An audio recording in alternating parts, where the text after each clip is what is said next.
You are listening to Alex Nanlohi Podcast, to know the Lord and to make Him known. Sekarang aktif dengan MSG, yang masa aktif juga kan. Kebaikan hidup yang pernah alami banyak, ini berbanding dengan mengalami. Tapi salah satu yang terberat adalah ketika orang tuaku sedang sakit.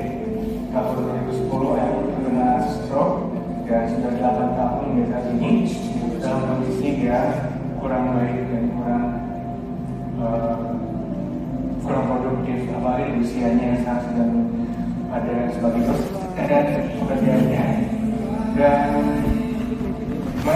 melalui hal ini pertamanya itu kayak merasa Tuhan, apa sih kenapa kayak ini di dalam kehidupan aku, apalagi waktu itu aku masih SMP dan ada begitu banyak pergolakan SD SMP dan banyak sekali pergolakan yang aku lagi alami. Dan aku bertanya sendiri, kenapa Tuhan mau aku mengalami hal seperti ini?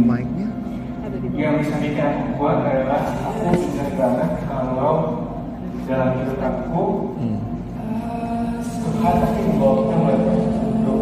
Pada saat Tuhan membawa bangsa Israel keluar dari manusia karena perjanjian, perjalanan yang saya tempuh dalam waktu 1-2-4 hari dari tempuh sama si Iskandar pasti ditempuh oleh mereka selama 10 tahun. Mereka tuh sering bilang kalau bukan soal sampai tujuannya kadang-kadang, tapi tentang proses yang kita alami. Aku percaya dan buat aku kuat saat ini adalah Tuhan yang pernah dilakukan, dan Tuhan selalu jadi yang alasan dimana aku harus berpegang teguh. Awalnya itu susah banget menerima keadaan orang tua, dan kalau orang sakit bukan cuma orang sakitnya aja yang salah, tapi apalagi kalau itu keluarga, itu mempengaruhi banget mama sama aku. Dan kita harus berjuang, harus bertahan hidup, dan kami bersyukur bahwa pas selama ini terjadi, kami bahkan tidak pernah miss dari membayar ini. Berat, ada tantangan yang kadang-kadang ada tekanan sosial juga yang besar, tapi kami selalu menyerahkan itu semua ke Tuhan. Dan sudah 8 tahun ini, puji Tuhan, meskipun keadaan tidak menunjukkan hal yang lebih baik, tapi Tuhan sudah pernah berhenti menyerahkan dirinya sepenuhnya kepada Tuhan. Dia sempat bilang dia rencana itu berlalu ya padaku, tapi dia terus mengambil di akhir. Kalau gue tetap nyampein yang gue siapin. Kalau Tuhan Yesus bisa melalui, why shouldn't I? Kenapa aku nggak bisa? Dan kalau Tuhan Yesus ada pelayanan yang sudah ikuti, kenapa kita harus menyerah dengan apa yang terjadi di dalam kehidupan? Ya kalau karena hidupku, aku sama mama, aku sama keluarga juga, sama papa, kesulitan finansial ya, kesulitan mental. Sebenarnya sih, kalau video-video tadi jangan air laut. Gak tepat. Beda sama yang gue mau bawain. Oh iya.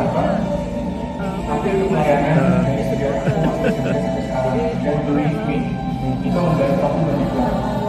Membantu aku dalam membangun imanku. Dan pada saat badai itu datang, kita nggak akan mudah tergoyahkan oleh badai itu. Kenapa? Karena Yesus itu ada bersama kita pada saat aku harus rajin baca firman juga dan rajin berdoa. Karena firman juga bilang 2-3 orang berkumpul, maka Tuhan ada di situ juga. Dan when we actually baca firman Tuhan dan berkomunitas, Tuhan ada di situ. You're not alone. Jadi ada orang-orang lain juga punya pergumulan sendiri, dan itulah banyak yang berbagi dengan semua orang. You must take the problem of your own and Agnieszka, gereja, ini kalau saya di gereja atau di kampus atau komunitas kalian, ini komunitas yang bisa dikembangkan juga yang terakhir adalah jangan pernah berhenti berdoa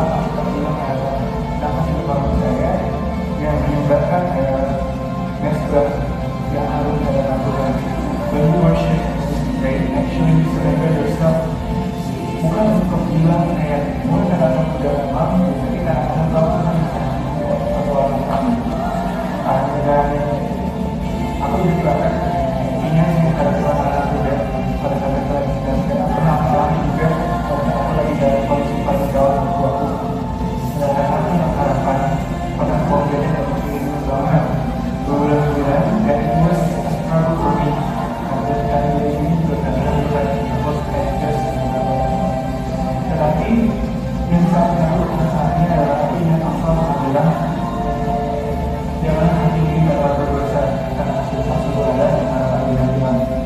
When you actually believe in this word, kamu hidupmu pasti akan diubahkan. Believe me.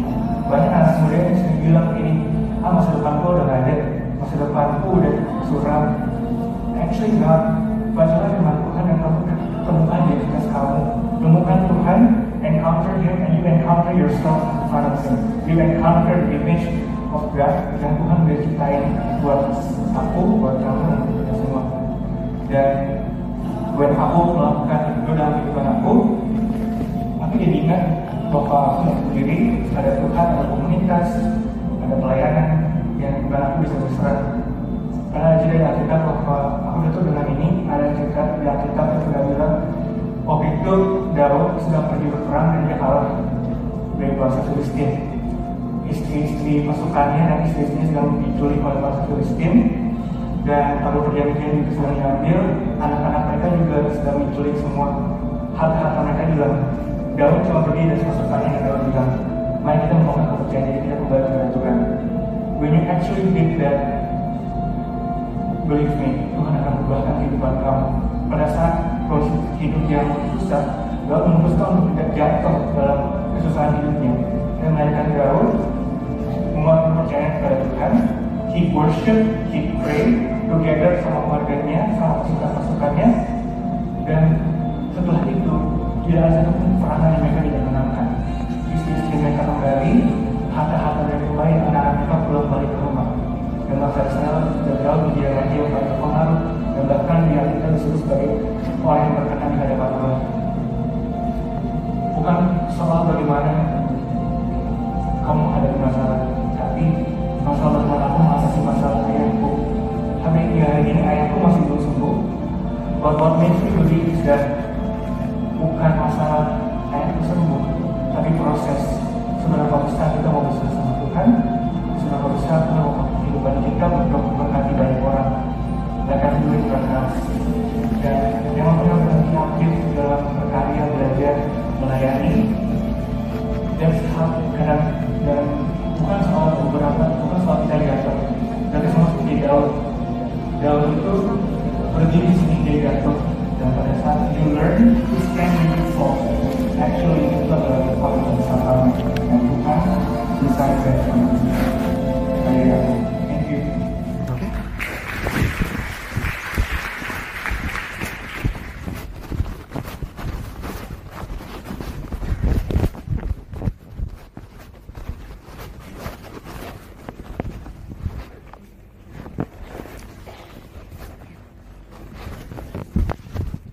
Mari kita berdoa.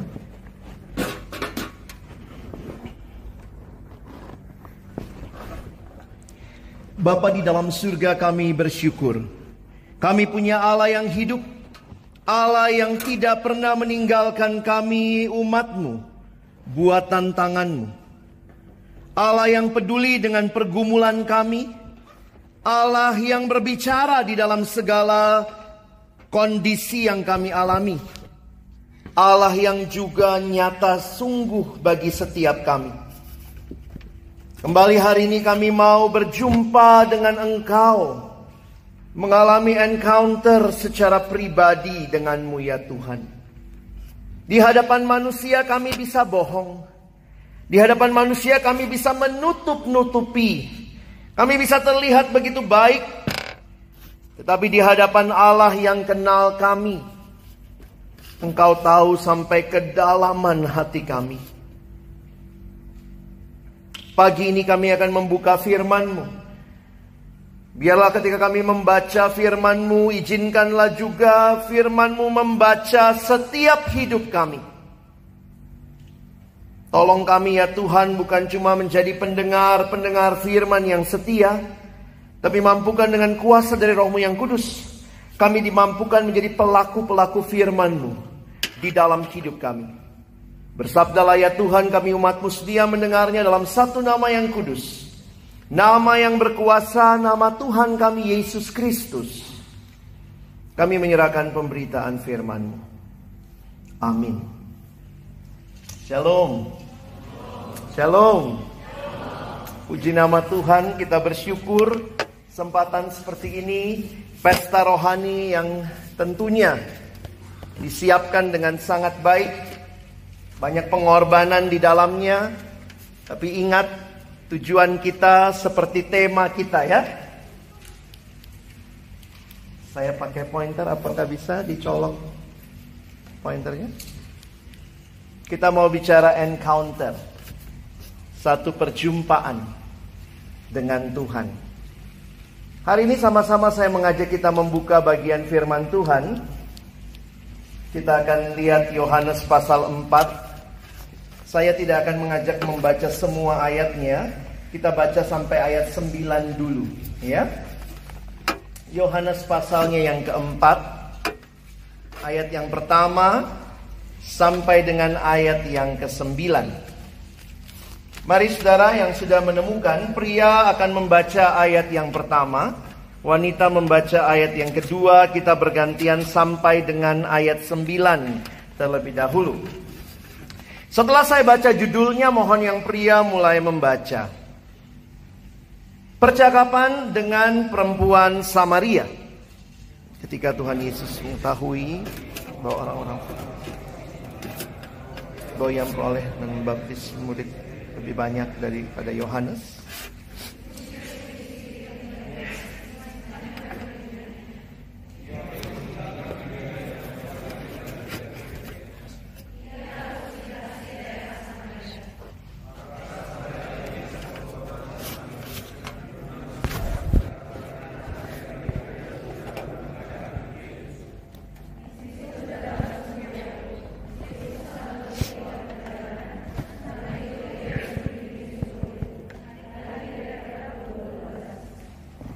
datanglah seorang perempuan,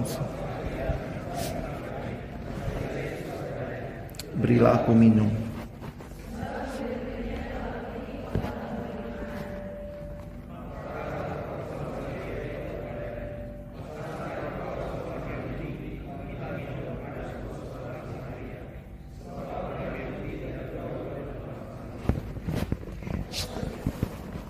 Sampai 9 saja dulu ya.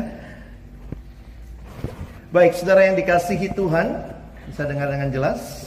Oke? Baik, kalau kita perhatikan apa yang terjadi, salah satu yang indah, Injil Yohanes mencatat perjumpaan Yesus dengan beberapa orang. Yohanes pasal 3 bicara Yesus dengan Nikodemus. Yohanes pasal 4 bicara Yesus dan perempuan Samaria. Nah, sedikit konteks buat kita. Perhatikan di dalam ayat 3 sampai 5, saudara boleh lihat sedikit. Ini petanya pada masa itu. Dari Yudea, Yesus mau balik ke arah Galilea dan ia harus melintasi daerah Samaria.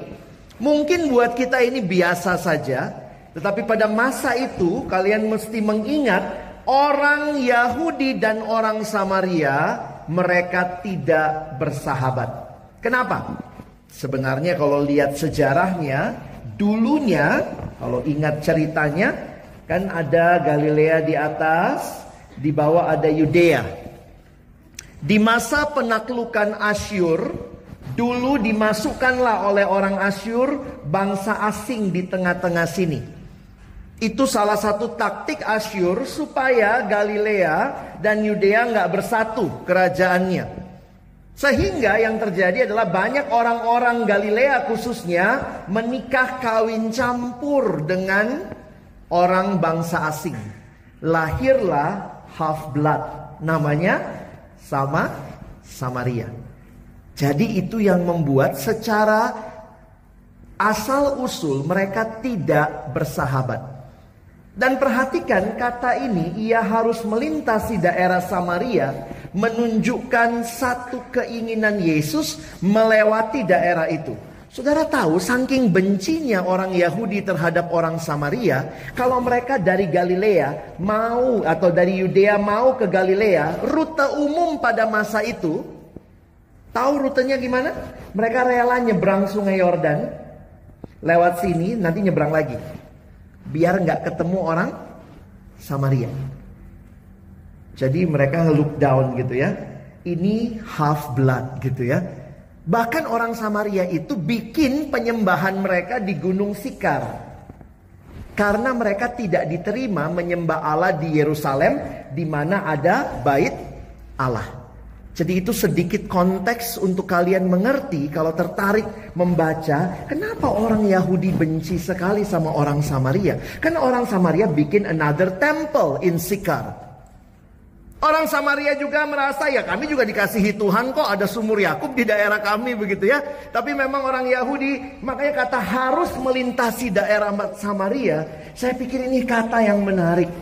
Tuhan Yesus intentionally lewat di tempat itu. Dan tentunya sebagai Tuhan yang Maha Tahu, Dia tahu siapa yang ada di situ. Sedikit latar belakang kita lihat. Siapa perempuan Samaria? Unik sekali saudara, kita nggak dikasih tahu namanya. Nggak ada nama. Kayaknya daerah asalnya lebih menarik daripada namanya. Kamu pernah nggak dipanggil gitu? Kesel juga ya, apalagi kalau kakakmu, cici kokomu lebih terkenal. Oh ini adiknya si Anu. Kayaknya kita nggak punya nama gitu ya. Dulu saya suka tertekan gitu. Karena cici saya pokoknya semuanya bisa begitu ya. Jadi saya dipanggil atas namanya dia. Oh adiknya si ini gitu ya. Daerah asalnya lebih penting ketimbang nama pribadinya. Ia adalah seorang perempuan dari Samaria. Saudara, ini kombinasi yang menarik. Perempuan aja pada masa itu sudah di look down secara gender. Tambah lagi dia perempuan Samaria. Jadi ini dua kombinasi yang paling tidak disukai oleh orang Yahudi. Ditambah lagi saudara, ini sedikit menarik ya. Wah ini kadang-kadang bisa, kadang oke. Masyarakat di mana ia tinggal juga nampaknya tidak menyukainya. Biasanya kaum perempuan ambil air pada pagi hari atau sore hari. Itu bareng-bareng, itu kebiasaannya. Karena siang bolong di Palestina panas banget. Kenapa wanita ini, perempuan ini ambil airnya siang bolong? Ini kita lihat ya. Perempuan ini ambil airnya sendirian untuk menghindari orang. Mengapa? Paling jelas karena hidup moralnya rendah sekali. Ia sekarang hidup bersama seorang laki-laki tanpa nikah. Itu ayat 18. Coba lihat sebentar. Tuhan Yesus tahu itu ya. Ayat 18. 16 Yesus bilang, "Pergilah, panggillah suamimu dan datang ke sini." Kata perempuan itu, "Aku tidak mempunyai suami." Kata Yesus kepadanya, "Tepat katamu bahwa engkau tidak mempunyai suami, sebab engkau sudah mempunyai 5 suami. Dan yang ada sekarang padamu bukan suamimu." Wah, saya kalau nanti sampai surga pengen ngecek yang mana perempuan Samaria ya. Secantik apa sih? Gile. Sama laki-laki setengah lusin, saudara. 5 mantan suami, sekarang cem-ceman. Gitu ya. Wow. Kayak apa dia ya? Jadi wajar sekali daripada terjadi pertumpahan darah di sumur kan, sama wanita-wanita lain begitu kali ya.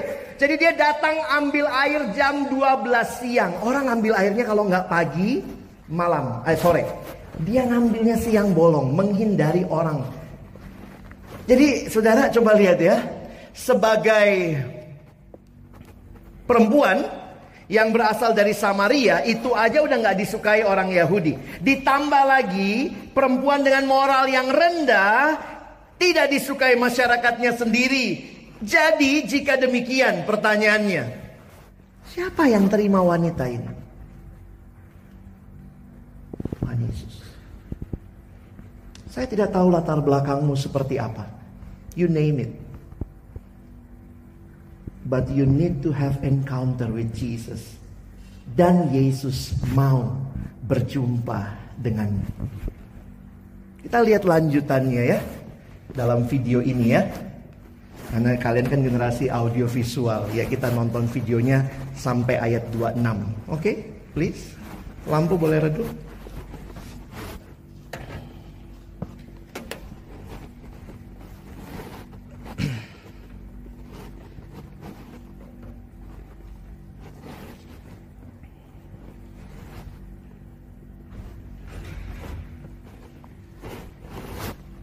Silakan. Ada filenya?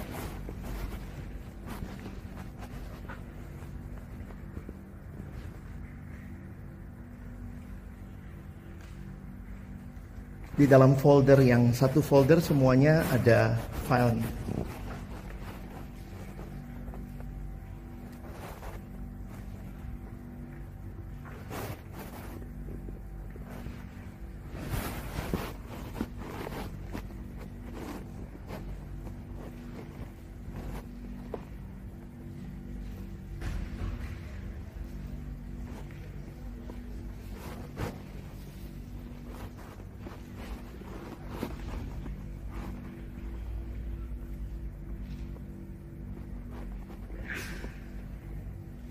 Soundnya ya, karena ini percakapan.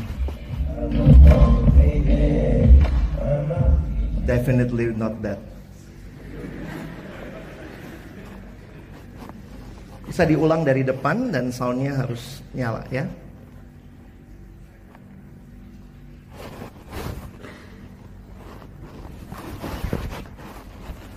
Sorry teman-teman, technical problemnya, jadi nanti kita lihat sama-sama.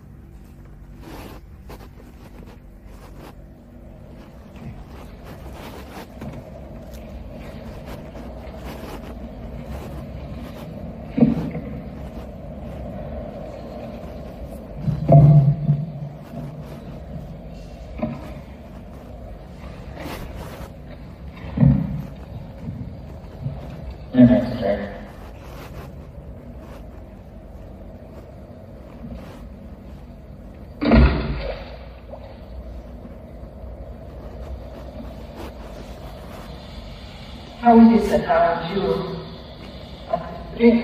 She's a woman of tonight. She's still dealing with this man. This honor is the gift of God.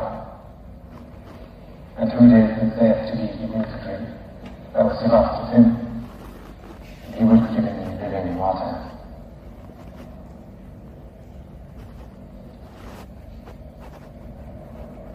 So that has nothing to draw. Well, deep. From whence then hast thou this living water? Art thou greater than our father Jacob? Who gave us this well, and drank thereof himself and his children and his cattle? Whosoever drinketh of this water shall thirst again. And whosoever drinketh of the water that I shall give him shall never thirst. The water that I shall give him shall be in him a well of water springing up into everlasting life.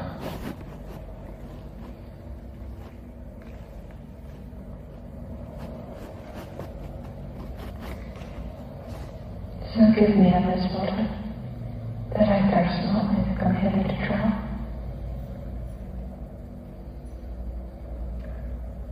Go, call thy husband and come hither.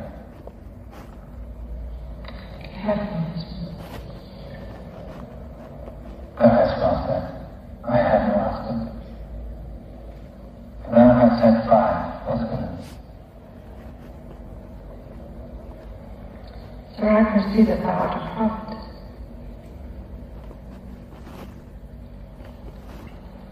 Our fathers worshipped in this land. And ye say that it is in Jerusalem that men have to worship. Woman, believe me, the hour cometh when ye shall neither in this mountain, nor yet in Jerusalem worship the Father. Ye worship and know not what. We know that we worship, and salvation is of the Jews. And the hour cometh, and now is, when the true worshippers shall worship the Father in spirit and in truth. For the Father seeketh such to worship him. For unto such hath God promised his Spirit, and they who worship him must worship in spirit and in truth. I know that the time is coming. It is called Christ.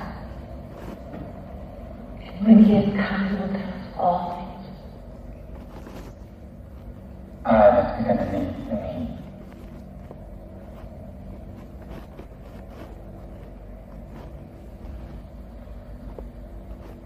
mengikuti video ini kalian sudah baca sampai ayat 26. Oke? Kita kembali ke slide-nya ya. Saudara, menarik sekali percakapan ini. Tuhan Yesus itu sederhana sekali kalimat-kalimatnya. Tuhan Yesus masuk dalam kebutuhan wanita ini. Dan percakapan itu ternyata menjadi percakapan yang membukakan terus apa yang jadi kebutuhannya. Saya pikir encounter Yesus dengan wanita ini bukan encounter yang menghakimi.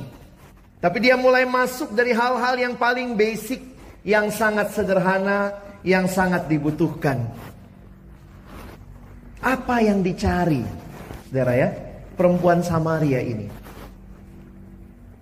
Dan mungkin itu pertanyaan yang sama kalau Tuhan ada di sini. Dan saya yakin dia pasti ada, karena dia Allah yang maha hadir. Dia tanya sama engkau dan saya, apa yang engkau cari? Saudara perhatikan, wanita ini mencari air, that's for sure. Karena itu dia datang ke situ, karena memang mau nyari air. Tapi ketika Yesus berbicara dengan dia lebih jauh, ternyata dia punya kebutuhan yang lebih dalam. Mungkin itu seks, mungkin itu relasi. Sehingga dengan 5 laki-laki, dia belum puas. Hal-hal yang sementara, ingat baik-baik, tidak akan pernah memuaskan. Dan perhatikan jawaban-jawaban Yesus. Kalau teman-teman mau gali lebih dalam, Yesus menjawab kebutuhan perempuan Samaria ini dengan menuntun wanita ini mengenal Yesus.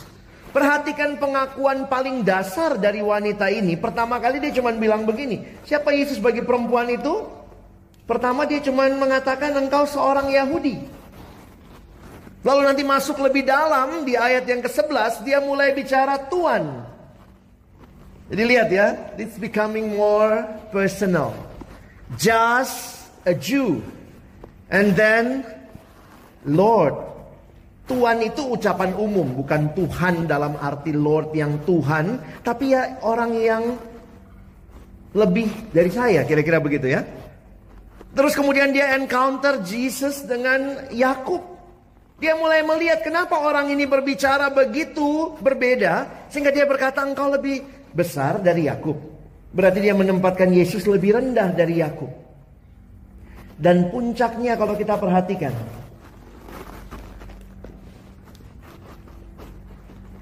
ayat 19 dia mulai berkata, ketika dosanya dibuka ayat 18, ini pasti Nabi, dia tahu dosa saya. Tapi lebih jauh lagi, ayat 25, 26 dia berkata Mesias. Dan Yesus jawab apa? Saudara, bagi saya ini sangat menarik ayat 26. Kata Yesus kepadanya, akulah dia yang sedang berkata-kata dengan engkau. Kenapa kita putusnya cuma di situ? Kalau kalian lihat lanjutannya, selesai percakapannya. Bahkan satu hal yang menarik bagi saya, perhatikan ayat 28. Lihat di Alkitabmu atau di HP-mu. Maka perempuan itu meninggalkan tempayannya di situ, lalu pergi ke kota dan berkata kepada orang-orang yang di situ. Saudara, apa tujuan dia datang ke situ? Ambil air. Tapi perjumpaannya dengan Kristus membuat dia lupa tujuan awalnya datang ke situ. Tempayannya malah ditinggal. Dia lari ke kota. Bukankah dia selama ini menghindari orang-orang di kota? Dia lari ke sana. The encounter with Jesus brings a true transformation. When you need something in your life, tapi kita tidak ketemu dengan Yesus, maka perhatikan ya, bagi saya unik sekali. Dia bilang sama ayat 29, mari lihat, di sana ada seorang yang mengatakan kepadaku, segala sesuatu yang telah kuperbuat, mungkinkah dia itu Kristus? Maka mereka pun pergi keluar kota lalu datang kepada Yesus. Wah, saudara baca ini sampai bawah menarik ya. Lihat 39. Dan banyak orang Samaria dari kota itu telah menjadi percaya kepadanya, kepada Yesus, karena perkataan perempuan itu. Yang bersaksi, lihat kesaksian wanita yang tidak dipandang itu. Ia mengatakan kepadaku segala sesuatu yang telah kuperbuat. Ketika orang-orang Samaria itu sampai kepada Yesus, mereka meminta kepadanya supaya ia tinggal pada mereka. Dan ia pun tinggal di situ 2 hari lamanya. Dan lebih banyak lagi orang yang menjadi percaya karena perkataannya. Perhatikan 42. Dan mereka berkata kepada perempuan itu, kami percaya, tetapi bukan lagi karena apa yang kau katakan, sebab kami sendiri telah mendengar dia, dan kami tahu bahwa dialah benar-benar juru selamat dunia. Wow, bukan cuma juru selamatnya orang Yahudi, juru selamat dunia. Teman-teman, siapa penginjil pertama di Samaria? Perempuan Samaria. The transformation that Jesus bring, ini luar biasa. Dia sampai kepada konsep ini, Mesias, juru selamat. Siapa Yesus buatmu? Oh, saya Kristen dari kecil, Kak. Ya Yesus ya sudahlah, di rumah ada fotonya. Oh, ada kayu salib, dia mati di sana katanya. Who is Jesus for you? The encounter with Jesus akan membukakan lebih jauh tentang hidupmu dan akan makin mengerti siapa dia. Saya mau sedikit bicara dulu sebelum ya, nanti malam kita bicara sesudah. Siapa wanita perempuan Samaria ini sebelum dia berjumpa dengan Yesus? Pergumulan apa yang dia miliki, saudara? Saya mencoba menyimpulkan sederhananya begini ya. Pergumulan perempuan Samaria ini adalah gambaran setiap kita kok dalam dosa. Kita sedang mencari hal-hal yang bukan Tuhan. Dan bukankah itu yang dicari manusia? Kemarin dalam persiapan saya ketemu satu artikel. Saya kagum waktu baca judulnya. Saya tulis judulnya ini ya. Ini cerita kesaksian seorang yang berkata, after years of searching for God, He found me. Teman-teman tahu artinya? Kita mungkin sedang mencari Yesus, tapi jangan lupa, Dialah sebenarnya yang terlebih dahulu dan paling utama mencari dan menemukan kita.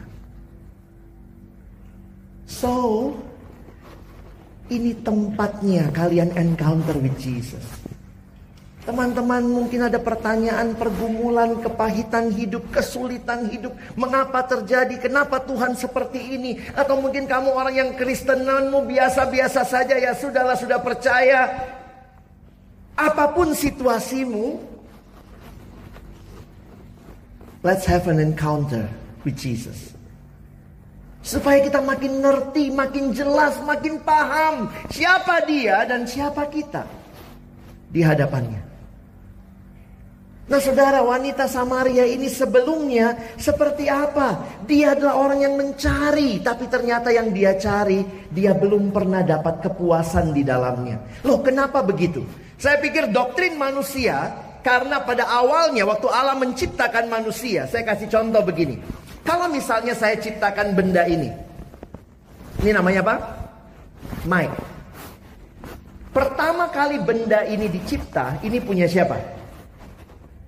Punya yang mencipta. Numpang tanya. Kalau kalian bilang, tapi kan bisa dijual, Kak. Tahan dulu otak dagangmu, tunggu ya. Ini, begitu sebuah benda dicipta, itu punya penciptanya. Sekarang pertanyaan berikutnya. Dia ciptakan benda ini pertama kali, berarti buat siapa? Buat dirinya sendiri. Karena itu kekristenan meyakini hal ini. Manusia adalah makhluk yang selalu menyembah. Default setting kita is to worship. Itu default settingnya manusia. Jadi pilihan dalam hidup pilihannya bukan begini, menyembah atau tidak menyembah. No. Pilihan kita cuma dua, menyembah Allah yang benar atau sedang menyembah Allah yang salah.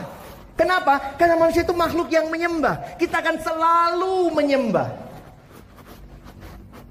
Kalimat dari Santo Agustinus mengatakan begini dalam doanya. Kita baca ya, 1, 2 ya. Tuhan, Engkau menanamkan dalam hati kami kesenangan untuk memuji-Mu. Engkau menciptakan kami bagimu, dan hati kami gelisah sebelum beristirahat padamu. Wah, unik ya kalimatnya ya. Saya garis bawah itu. Engkau menciptakan kami bagimu. Kita itu makhluk yang diciptakan harus menyembah karena Dia Allah yang mau disembah karena Dia menciptakan kita. Dialah satu-satunya yang layak menerima penyembahan kita. Dalam bahasa Inggris ini lebih indah ya, karena ada permainan kata. And our hearts are restless until they find rest in you. Wow. Karena itu, perhatikan logikanya.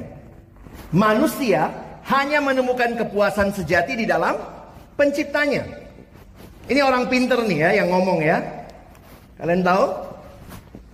Jarang-jarang ketemunya bukan rumus ya. Ini orang pinter tapi dia juga seorang teolog. Dia belajar sampai teologi 4 kali ya. Kalimatnya, hati manusia biar kecil, namun jika seisi dunia diisi ke dalamnya tetap tidak akan memuaskannya. Hanya Sang Pencipta yang bisa memuaskannya. Di dalam cara parafrase yang lain, ini kalimatnya.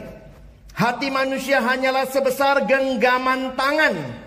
Tetapi hati manusia tidak akan pernah puas walaupun seluruh dunia diberikan kecuali ada Kristus di dalamnya. Blaise Pascal.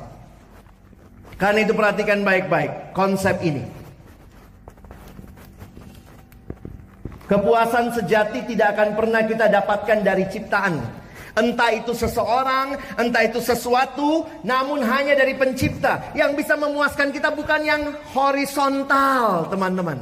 Kalau kategorinya masih ciptaan, it will never satisfy you and me.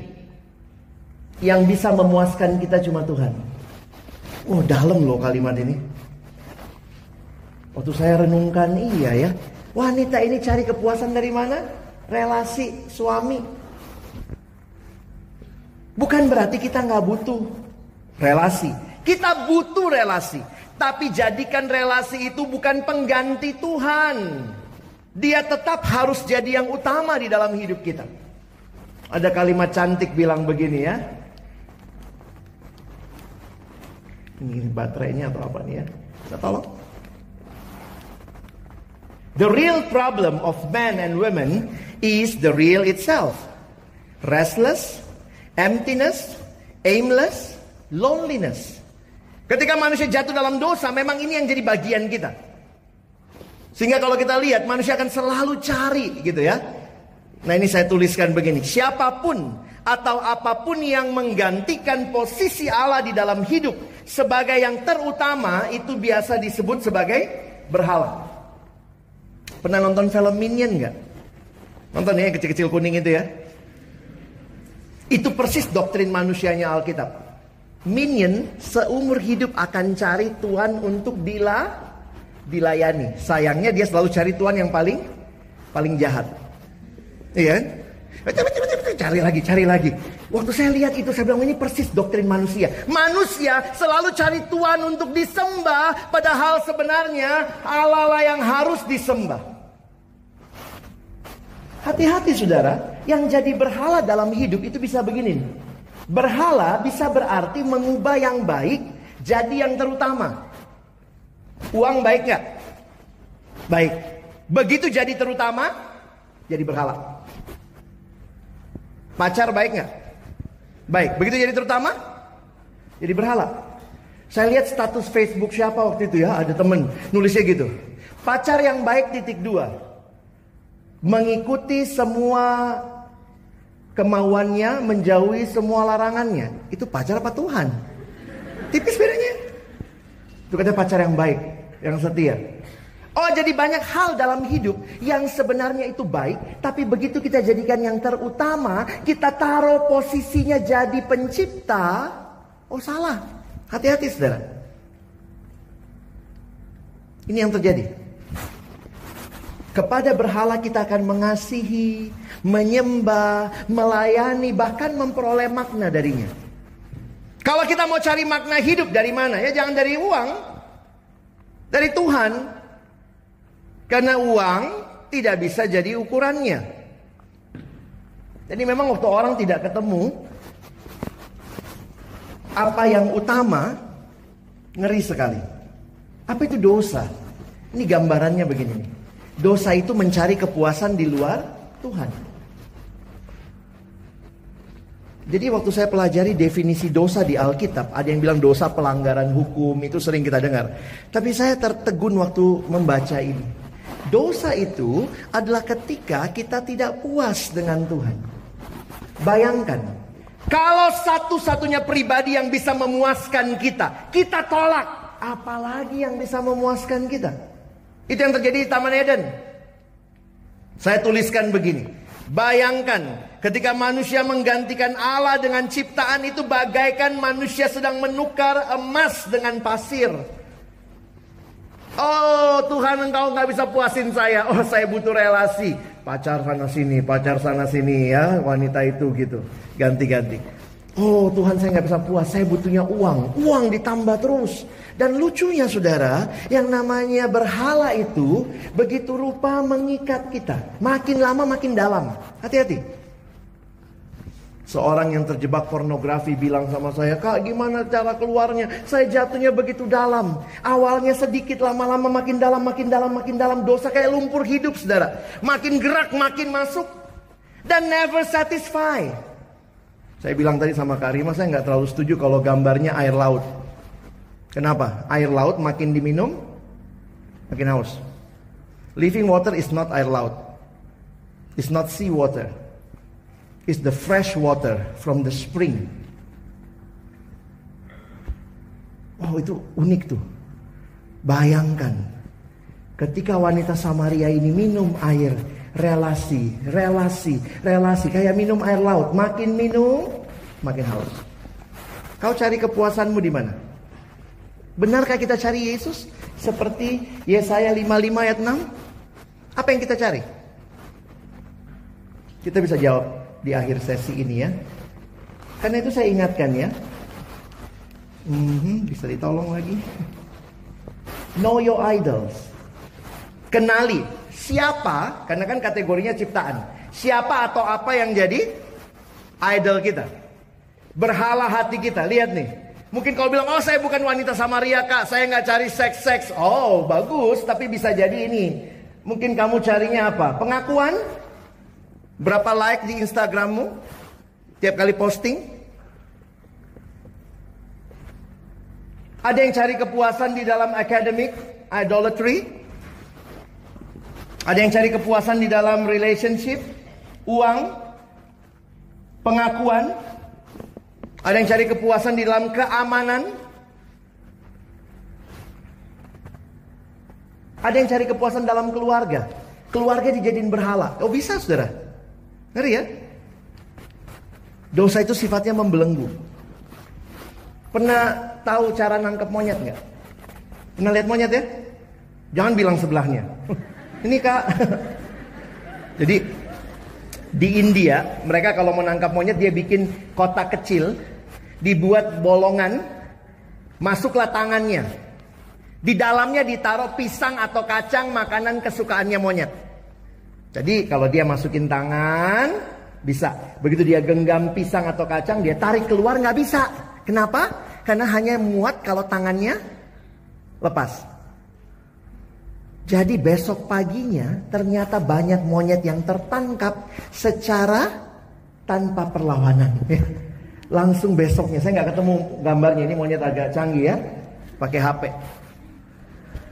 Oh banyak orang berkata, Tuhan I am free. Lihatlah saya kuliah di tempat yang terbaik, saya punya jurusan yang terbaik. Tapi apa yang mengikatmu?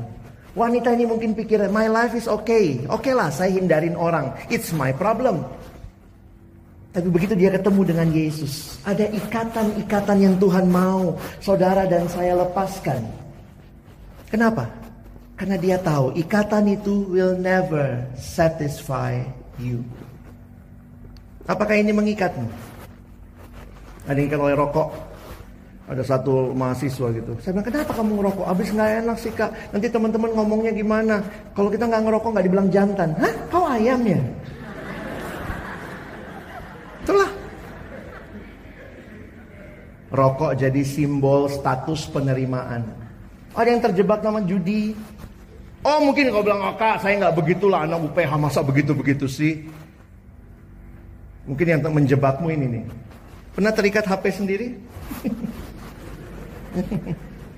Dikit-dikit ngecek gitu ya. Nggak ada SMS, kirim SMS buat diri sendiri. Ini unik ya. Beberapa orang jatuh dalam dosa dengan gadget canggihnya ya. Gadget canggih bikin kita jatuh dalam dosa tuh. Makanya dalam satu KKR saya minta semua angkat HP-nya. Siapa yang mau HP-nya buat kemuliaan Tuhan, persembahkan buat kemuliaan Tuhan. Katanya smartphone tapi bikin kau goblok. Ya, have a smartphone but not smart. Makanya satu waktu saya dengar ada pengakuan dosa, ini kebaktian remaja itu doa pengakuan dosa paling kontekstual yang pernah saya dengar. Penginjilnya waktu itu dia maju, mari kita mengaku dosa kita, anak-anak remaja. Mari kita tunduk kepala semua. Tuhan kau tahu segala sesuatu. Tidak ada yang tersembunyi di hadapanmu. Itu berarti kau tahu isi HP kami. Kau tahu isi flash disk kami. Kau tahu isi laptop kami. Benar juga ya. Kalau itu hal-hal yang tidak memuliakanmu, tolong kami pulang dan hapus semua itu. Ya iyalah. Berapa kali kamu ngaku dosa ke gereja? Nggak ada perubahan hidup. Kenapa? Yang diakui cuma Tuhan. Ampuni dosa-dosaku. Yang mana? Kamu lagi terikat di mana? Cek HP-mu. Jangan-jangan di situ kamu terikatnya. Ya kan? Dan kita pikir itu bisa memuaskan? No, it will never satisfy you. Saya bilang satu anak, kak ini terjebak pornografi. Hapus! Downloadnya lama. Ya sudahlah. Apalagi? Ini bisa mengikat juga nih. Ada yang salah kah dengan belanja? Nggak ada. Tapi kalau belanjanya addicted, dikit-dikit belanja. Oh, saya jarang ke mall kak. Sekarang nggak mesti ke mall kan? Blibli.com, Bukalapak. Dia hanya sejauh klik. Ya? Apa yang mengikatmu? Kita mesti tahu. Hal yang baik begitu jadi terutama jadi aneh dalam hidup. Ini mengikatmu nggak? Drakor. Opa, oma. Sarang semut, sarang tawon. Saya nggak tahu nih, saya cuma cari-cari aja nih gambar-gambarnya. Ini apa juga gitu ya. Nggak ngerti deh. Boleh nggak nonton drama Korea? Boleh, tapi jangan sampai addicted loh. Kenapa? Loh, saya kadang-kadang bingung ya. Baca Alkitab, baru satu perikop ngantuk. Nonton drama Korea satu malam 15 seri melek. Apa yang salah dengan kita? What happened? Istri saya juga suka nonton. Saya sebagai suami yang baik pernah berusaha menyelami. Saya ikutan nonton dan saya bengong, ini apa sih gitu ya. Ada cowok kok cantik gitu ya. Bingung saya. Habis itu ya, halus banget tuh muka. Itu kalau lalat nempel kepleset kali. Bingung saya lihatnya ya. Jadi saya lihat istri saya kalau nonton tiba-tiba ketawa. Tiba-tiba nangis. Apanya? Coba. Kapan terakhir kali kamu baca Alkitab, kamu ketawa, kamu nangis, you really enjoy it? When is the last time? Kita nggak dapat ngalamin itu ya. Waktu baca Alkitab yang nangis lihat kau. Ini orang nggak berubah gitu ya. Nih.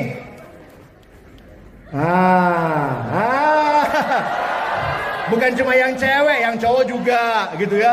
Hati-hati. Sekarang sih bukan cuma ini, banyak sih game-game ya. Terus kalian alasannya apa? Kan sudah dipertandingkan di Asian Games. Ngomong gitu ya. Kadang-kadang kita jadi beberapa mahasiswa hancur karena ini. Bukan cuma Mobile Legends tapi game online. Nah ini lagi nih ya, yang tadi saya bilang pornografi. Dulu itu statistiknya 7 dari 10 pria pecandu porno. Sekarang 10 dari 10 pria. Ngeri loh. Jujur deh.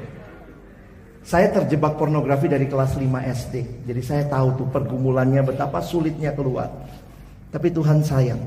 Tuhan tahu mesti keluar dari situ. Gimana nih? LGBT? Ada punya pergumulan ini? Kita mesti jujur di hadapan Tuhan. Mungkin kamu tutupi dari orang lain.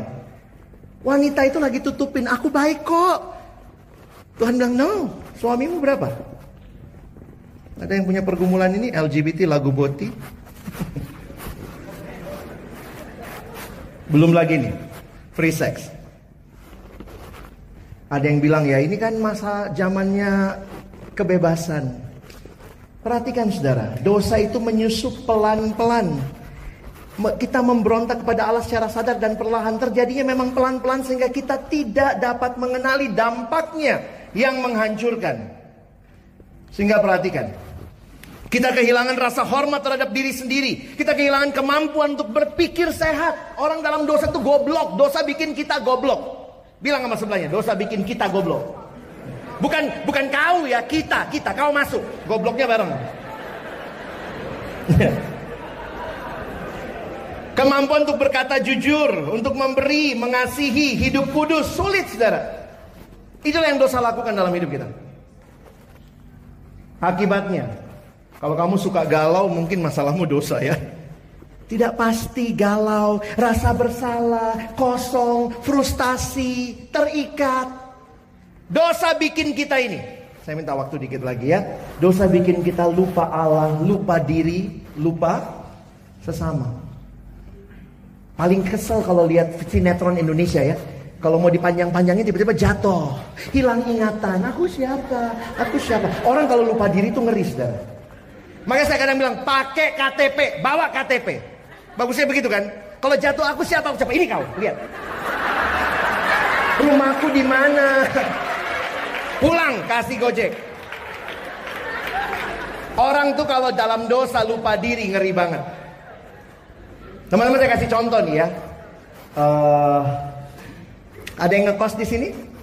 Ada lah ya muka-muka penderitaannya. Orang biasanya ngekos berapa kamar? Satu lah ya. Ada yang ngekos sampai 3 kamar gitu. 1 kamar sepatu, 1 kamar baju. Itu mendingan ngontrak ya. Contoh, ini contoh aja. Jangan dilakukan. Coba bayangkan jangan dilakukan. Do not try this at home. Bayangkan kamu malam-malam kamu keluar dari kamar kosmu. Biar agak seru, tunggu jam 12 malam. Terus kamu keluar lalu kamu kasih pengumuman. Hai semua penghuni kos. Orang kaget, ada apa tuh? Keluarlah semua. Ada apa nih? Terus kamu sudah kumpul semua? Saya cuma mau ngasih pengumuman. Apa itu? Mulai malam ini, kosan ini punya saya. Pasti temen kosmu bilang kamu. Makanya do not try this at home ya. At kos. Karena mau berisik malam-malam ibu kosnya datang. Ada apa nak? Berisik-berisik. Tante pemilik kos. Tante, saya cuma mau ngasih pengumuman. Saya baru kasih pengumuman tadi kira-kira 2 menit yang lalu. Apa itu? Tante tahu? Mulai malam ini kosan ini punya saya. Pasti ibu kos juga bilang kamu. Dan puncak kegilaanmu malam itu kau bilang, mulai malam ini tante keluar dari sini. Do not try this at home ya. Logis nggak ceritanya? Di mana-mana yang boleh ngusir siapa? Yang ngekos apa yang punya kos? Yang punya kos lah. Tapi bukankah itu gambaran dosa? Siapa yang ciptakan semua ini? Siapa yang ciptakan dirimu? Berarti semua ini punya siapa? Terus kita manusia bilang apa? Ini semua punya saya. Tuhan dari surga, gila. That is us. Itu manusia kan? Dalam dosa kita kata ini semua punya saya. Lebih gilanya manusia bilang apa? Keluar dari hidupku. Ya Allah, kurang ajar. Dosa itu teman-teman, menolak Allah, melawan Allah, berontak kepada Allah, membuang Allah. Numpang tanya, ditolak enak nggak? Ya langsung lah. Cewek jangan ngomong, kamu yang nolak. Ayo yang cowok, ditolak enak nggak? Nggak. Teman-teman saya mau kasih satu fakta nih ya. Puji Tuhan bukan saya Tuhannya. Kalau Kak Alex Tuhannya, kalau saya Tuhannya ditolak, puji Tuhan bukan saya Tuhannya. Kalau misalnya gitu, keluar dari hidupku. Terus saya jadi Tuhan. Oke ya, gue tinggalin mampus. Itu kalau saya Tuhannya. Tapi saya mau kasih satu fakta hari ini dalam bahasamu. Puji Tuhan, kita punya Tuhan yang tidak baper. Ayo ngomong sama-sama. Puji Tuhan, kita punya Tuhan yang tidak. Oh, kalau Tuhan bilang, kau tolak saya, mampus kamu. Tapi saudara, ingat, Tuhan yang engkau dan saya tolak, Dia datang dan cari kita. Alkitab bilang upah dosa itu maut. Tapi saudara lihat, anugerah Allah luar biasa. Saudara pernah lihat gambar ini? Kalau kalian searching di Google, ini tulisannya judulnya Peter Drowning. Petrus tenggelam. Jadi ini gambarnya sebenarnya Tuhan Yesus lagi ngulurin tangan. Jangan salah lihat kok, jangan kau pikir Tuhan Yesus yang tenggelam ya. Enggak. Itu Petrus yang tenggelam, lalu Yesus begini nih. Ya. Tapi mahasiswa kan cara lihatnya. Waktu saya ngerti, saya juga tadi mikir Tuhan Yesus yang tenggelam. Jadi pertama kali waktu Kak Alex lihat ini ya, saya nangis loh. Saya terharu gitu. Tuhan terima kasih. Saya sudah tenggelam dalam dosa. Saya tidak pernah puas. Saya menolak engkau. Saya membuang engkau. Tapi engkau datang cari saya. That is love. Kenapa? Karena manusia tidak dapat menyelamatkan dirinya sendiri. Sebagai bagian penutup, kita lihat ya beberapa slide ini ya. Saya pikir dosa itu masalah kita. Tapi solusinya dari mana? Dari Allah. Jesus is God's solution for your sin. You cannot solve your own sin. Kalau kita bisa bereskan dosa, Yesus tidak usah datang. Betul? Sebenarnya kematian Yesus di kayu salib itu mengakhiri kesombongan manusia. You will never, ever solve your own sin. Searching for the answer to life? Jesus, you have found him. Saya suka kumpul gambar ya. Cari di mana ini ya keyboard S-nya 2 begini. Ya. Demi kepentingan ilustrasi, Bo. Coba lihat ini ayat yang penting juga ya. 1, 2 ya. Sebab 2 kali umatku berbuat jahat. Mereka meninggalkan aku, sumber air yang hidup, untuk menggali kolam bagi mereka sendiri, yakni kolam yang bocor, yang tidak dapat. Wow. Ketika Yesus berkata kepada wanita itu, I am the living water. Itu bukan cuma buat wanita itu buat engkau dan saya. Apa yang kau cari? Stop pencarianmu. Karena engkau tidak pernah bisa puaskan dirimu. Kepuasan sejati hanya di dalam Yesus. Apa responnya? Nah ini tema kita kan. Ayo baca Yesaya 55 ayat 6. Tahunnya kalian tahu ada di situ, nggak pernah tahu ayatnya. 1, 2 ya.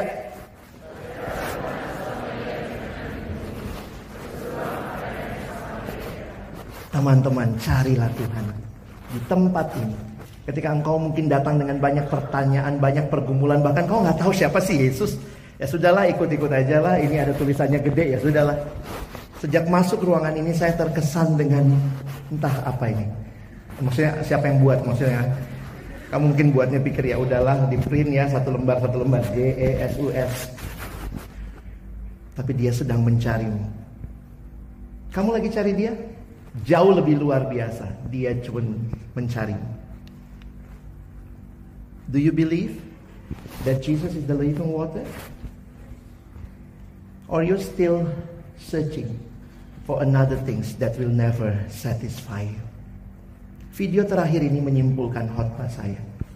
Saya harap kamu mengerti, melihat apa yang manusia butuhkan.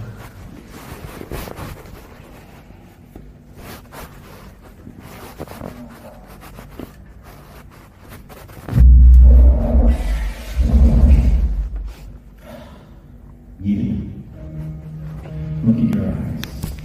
Look at them. Sad, colorful. Each one of you. God created everyone.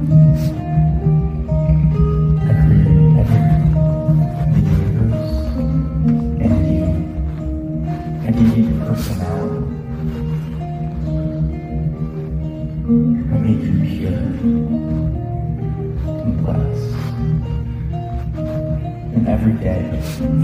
I give you life. I love you. But something happened. You cheated on me. You didn't trust me. You sinned.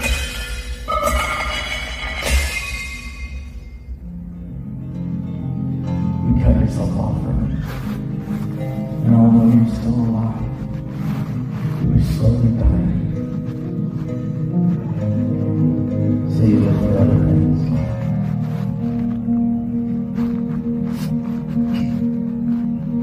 To fill the void. But nothing works.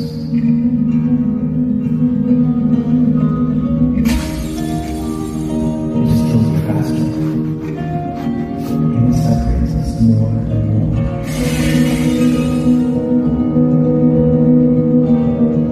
What are you searching for?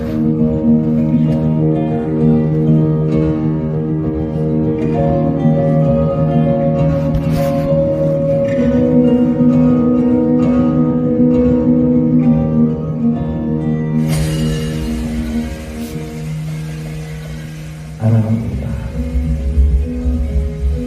I created you not to be destroyed, but to know me. So I became one of you, a fragile creation. I was tempted, but I never sinned. I came to save you. So many sins. And they have a cost. Someone has to die. You or me. So I took on your sin. Traded my life for yours. And I died in your place.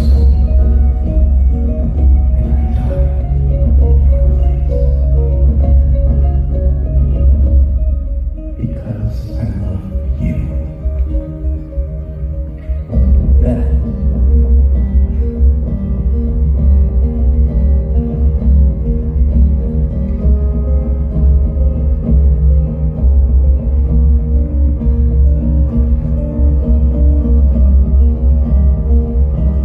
I rose from the dead. I am the way, the truth, and the life. I am Jesus. I'm not here to condemn you, but I came to bring you back to life. What am I? I would forgive you. Give you eternal life. I love you. And I did all of this to have a relationship with you.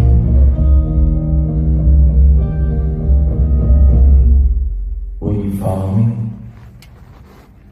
Mari kita tunduk kepala.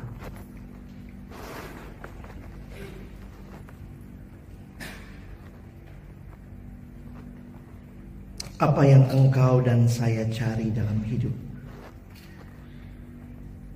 Apakah Tuhan yang sanggup memuaskan semua dahaga hati kita? Atau kita sedang terus mencari dan jauh dari Tuhan?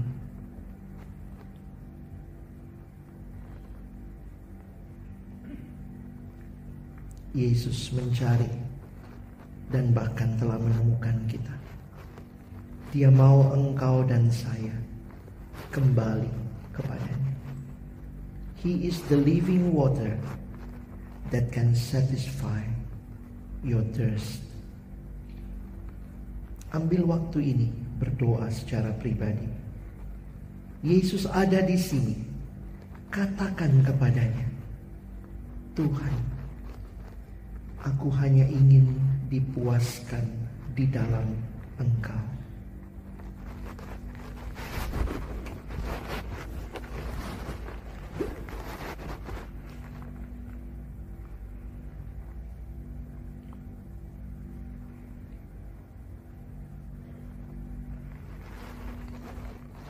Tuhan, terima kasih banyak buat firman-Mu. Apa yang kami baca dan renungkan menjadi perenungan bukan hanya bagi wanita Samaria di masa itu, Tapi bagi kami semua yang mungkin sedang diikat oleh berbagai hal, keinginan yang kami cari, yang ternyata itu semua tidak akan pernah memuaskan dahaga jiwa kami. Terima kasih Engkau pencipta kami, Engkau penebus kami, Engkau yang paling tahu untuk apa kami dicipta. Hanya ketika kami kembali kepadamu, kami boleh punya kepuasan yang sejati. Tuhan, tolong kami melepaskan diri dari berbagai ikatan yang membelenggu kami. Berhenti minum air laut yang tidak pernah memuaskan dahaga kami. Tapi kami datang kepada Yesus, Sang Sumber air hidup. Di dalam kami beroleh kepuasan. Terima kasih buat sesi ini. Terima kasih buat setiap hati yang terbuka di hadapan Tuhan. Dalam nama Yesus kami telah berdoa. Amin.